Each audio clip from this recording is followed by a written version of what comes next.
In this video, we'll talk about the module 4, which is service standards and managing service quality and productivity.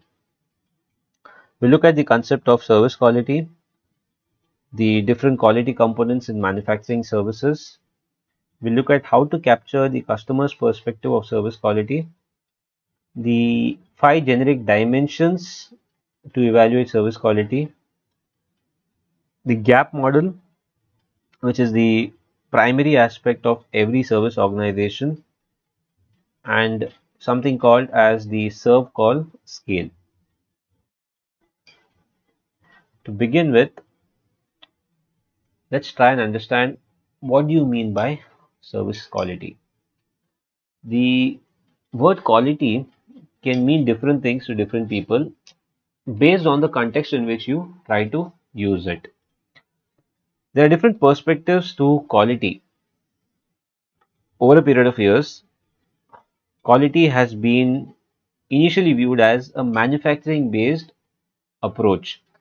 In this approach, it is more related to your uh, entire manufacturing practices where you're trying to measure uh, your entire output towards some kind of standard that you have built. For example, let's say, as the example given here, tolerance levels for weld seams in car manufacturing.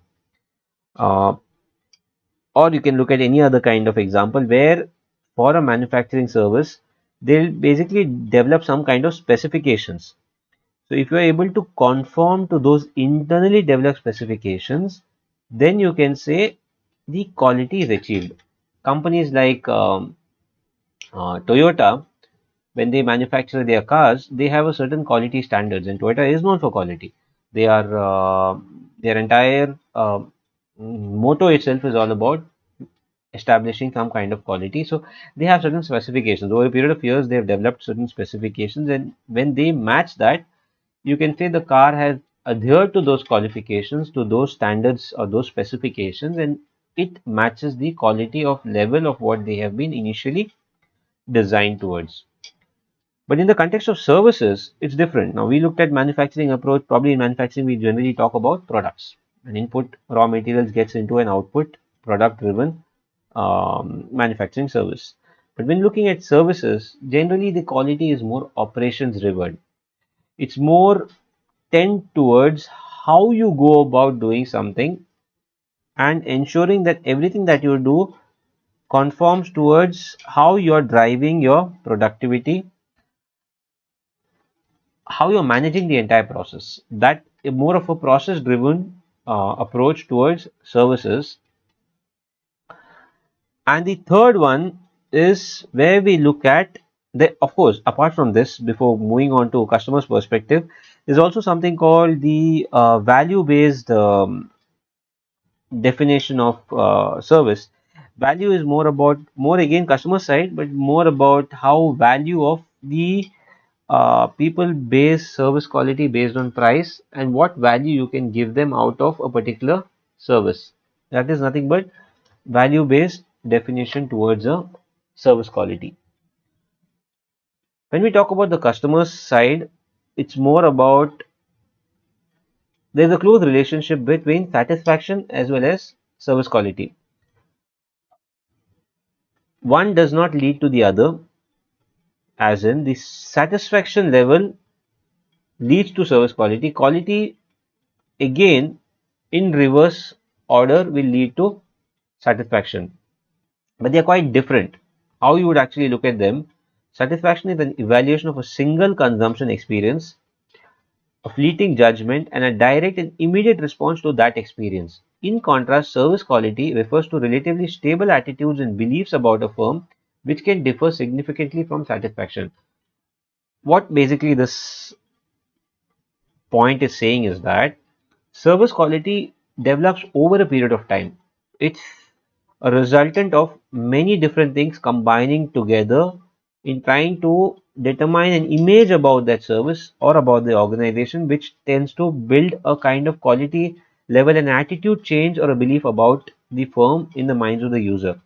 But satisfaction can vary over a period of time. What If I am satisfied today with a kind of a service, tomorrow I may not be so happy with that same service. It happens at what we studied in an earlier class about something about the moment of truth, or the consumption experience, or the at the first point of facing a particular service. When you are actually consuming a service, at that point in time, what you feel about that service is nothing but the satisfaction. You can also talk, sometimes people also talk about quality in terms of transactions, which is very closely related to satisfaction. The another view of looking at quality, where let's say you get into a restaurant, you eat a kind of food. The quality of food, based on the quality of food, you will either be happy with it or not happy. So it's a transaction. Basically, you're making a transaction. You're purchasing food. You're going to eat it. You're going to pay for it. The ambience of a restaurant at that point in time, how does it basically look like? The waiter service, how friendly is the waiter to you, how he approaches you, how he reacts to every situation towards you, which then relates to attribute satisfaction with food and service in a restaurant.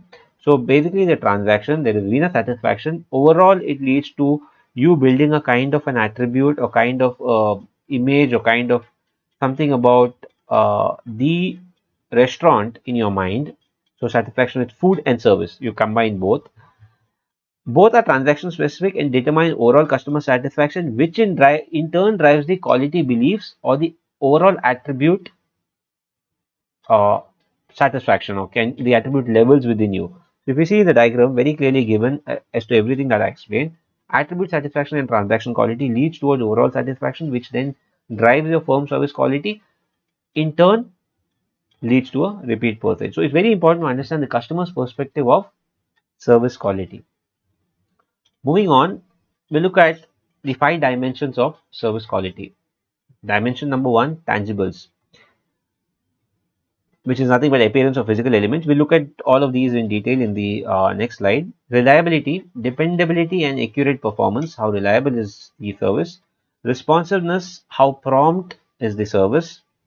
Assurance, how credible is the service. Empathy, how empathy is more related to understanding a customer's problem. So how well is the service able to understand to the customer's problem, and able to cater to the customer's problem, and able to service in the manner in which the customer is uh, the problem, basically overcoming the problem of the customer. If we actually look at the tangibles, the dimensions of service quality, in terms of some of the illustrations, some of the questions given there, which will make it more uh, easier for you to understand. Tangibles, appearance of physical facilities, equipment, personal, communication materials, anything that is part of a service, a provision of a service, whether it's a salon or a restaurant or a doctor's medical clinic, a diagnostic service, anything. The facility itself makes you understand there are certain tangibles, right? Tangibles in the restaurant is the tables, the lighting, and what the food that you eat, and the what are the clothes that a person is wearing at the restaurant, and the reception desk, the entrance doors, all of that are tangibles. Are the hotel facilities attractive? Is my accountant dressed properly? Is my bank statement easy to understand? We're looking at a banking service. These are sample illustrations. Questions. Reliability, ability to perform the promised service dependably and accurately. Does my lawyer call me back when promised? Is my TV reported right the first time? Reliability talks about how reliable is your service. Responsiveness, let's look at the responsiveness. How well are you willingness to help customers and provide your prompt service? When there is a problem, does the firm resolve it quickly? Is my stockbroker willing to answer my questions? Is the cable TV company willing to give me a specific time and installer will show up? So basically, how fast do you respond to a customer, and how well do you respond to a customer? Credibility and assurance in terms of trustworthiness and credibility, believability, honesty, you can call it any of this. Does the hospital have a good reputation? Does the repair firm guarantee its work?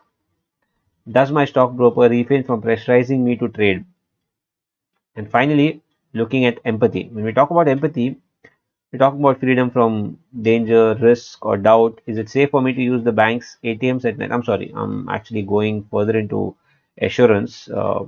This is not. We're talking about the other part of assurance: credibility, security, competence, and courtesy. We're looking at security. Security talks about whether it's freedom from danger, risk, or doubt. So, is it safe for me to use the bank's ATMs at night? Is there a security personnel out there? So is safety a concern when I'm basically using it at night? Is my credit card protected against unauthorized use? Is there an OTP?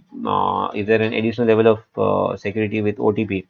Can I be sure that my insurance policy provides complete coverage? Is there anything in the clauses which is hidden, something that is not revealed to me in the beginning? Competence, possession of the skills and knowledge required to perform the service. All of this we are talking about assurance. And can the bank teller process my transaction without fumbling around? Is he qualified enough? Does he have the knowledge to basically take care of my problems? Is my health insurance able to obtain the information I need when I call? Does the dentist appear to be competent? Courtesy, the amount of politeness or respect. Does the flight attendant have a pleasant demeanor? Are the telephone operators consistently polite when answering the calls?